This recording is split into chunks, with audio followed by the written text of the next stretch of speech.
Tupende kushukuru jopo la mawakili wa serikali ambao tulikuwa tumeambatana katika kuendesha shauri hili, tukiwa mimi mwenyewe Kambarage Samson, Grace Kabu pamoja na Frankie Ong'eng'a.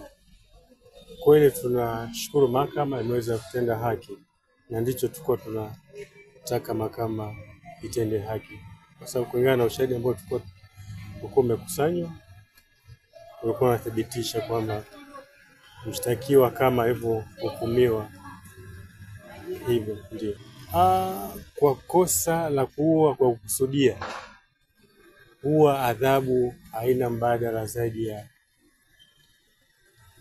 aliyohukumiwa hivyo, kunyongwa mpaka kufa. Huwa hakuna mbadala kama mahakama ilivyosema mahakamani.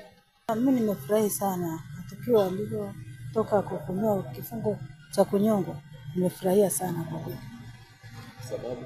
Kwa sababu kitu alichofanya sio cha halali, ili hata mwingine apate fundisho kupitia hicho.